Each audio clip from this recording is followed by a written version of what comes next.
काळजी करू. तुझी आई लवकरच तुला जवळ घे.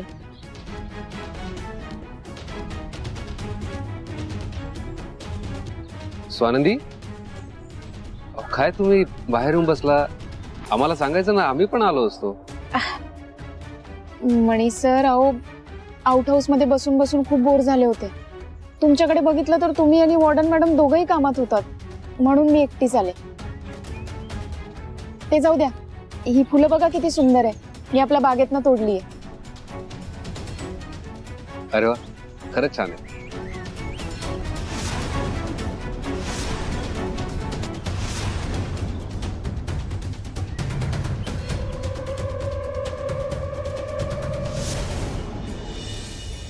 शालिनी, सुजितराव, शालिनी. काय हो, काय झालं? हे काय तुम्ही एकट्याच? सुजित कुठे आहे? सुजित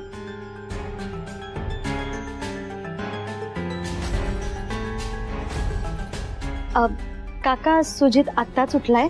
तो म्हणाला की फ्रेश होऊन येतो. बर. मी असं ऐकलंय की आजचा नाश्ता तू बनवतेस? हो काका. बर. मला ना मऊ पोहे आवडतात. जमेल ना तुला? हो नक्की काका, आलेच मी. बनव बनव.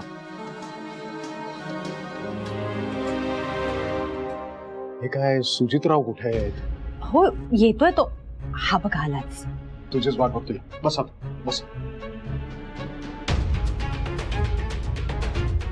आता सांगा, काय झालं? काय एवढा हाका मारत होता आम्हाला? हे बघा, माझ्या डोक्यात एक प्लॅन आहे, तो तुम्हाला सांगायचा आहे. कुठला प्लॅन आहे? तो प्लॅन असा आहे की ज्याच्यामुळे मीडिया समोर आणि समाजात आपली प्रतिमा उजळ राहील. विरोधक आणि मीडिया बोट दाखवू शकणार नाही.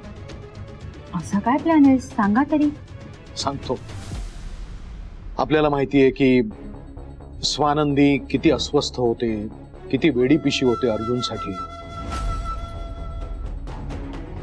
मग अशा वेळेला तिची जी अवस्था आहे ना, ती आपण तिच्या विरोधात वापरायचं.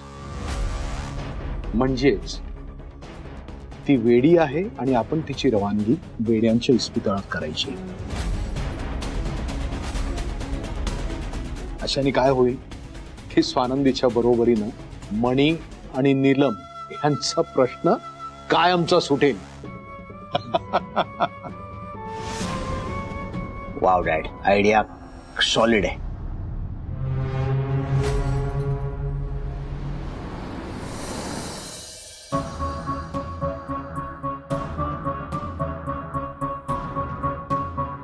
ती वेडी आहे आणि आपण तिची रवानगी वेड्यांच्या इस्पितळात करायची.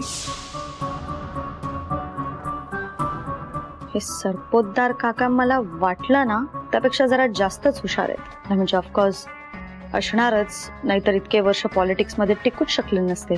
पण काय तिचं नाव? स्वानंदी. ह्या स्वानंदीचं नक्की काय मॅटर आहे ना, मला काहीच कळत नाहीये. पण एवढं नक्की की काहीतरी सिरियस आहे.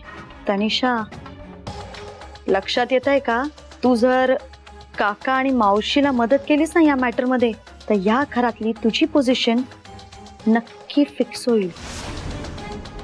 आणि अर्थात ते खुश होतील तुझ्यावर. आणि ते जर खुश झाले ना, तर तुला या घरातून कोणीच बाहेर काढू नाही शकत.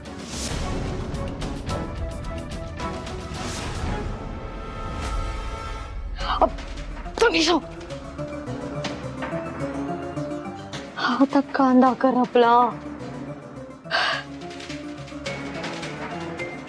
ते काय म्हणतात, प्रेमाचा मार्ग पोटातून जातो. पण आता हा करपलेला कांदा त्या मार्गात अडचण. पहिल्यांदा या घरात मी काहीतरी बनवतीये. ओ गॉड. तनिषा, काम लाव. ते बेस्ट झालं पाहिजे, परफेक्ट झालं पाहिजे, हो की नाही? मग आता हा कांदा मला 100 वेळा पण चिरायला लागला ना तरी चालेल.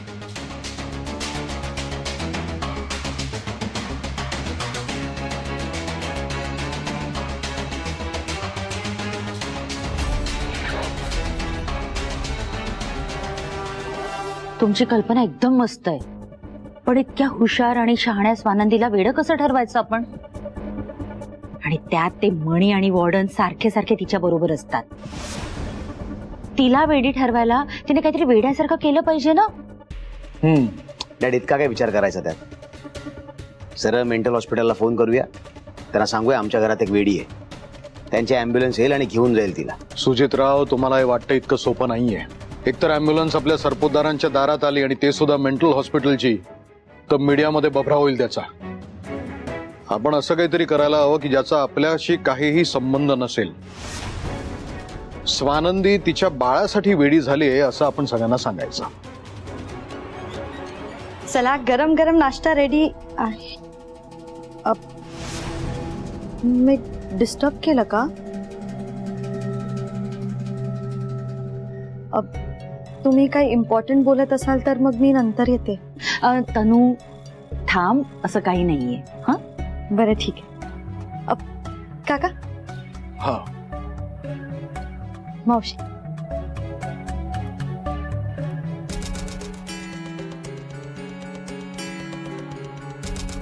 क्या बात है, नाश्ता एंड ऑल.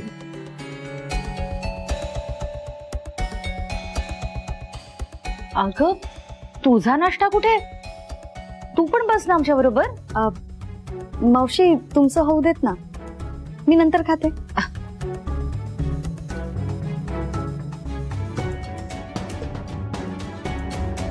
कसा झालाय नाश्ता? पोहे छान झालेत ना? काय हो, होय, खरंच छान झाले. शाबास.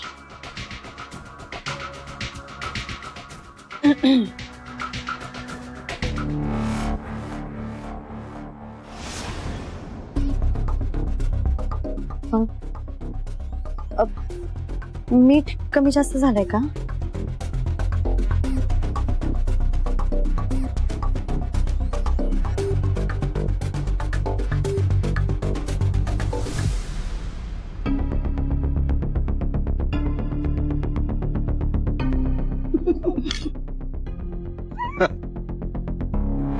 सॉरी.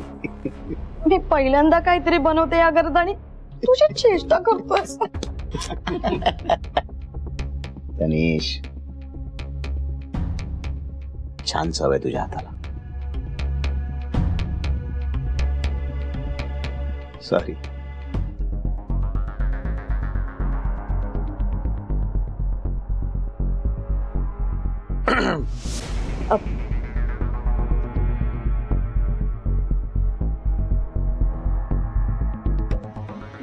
मी आलेच. Yeah.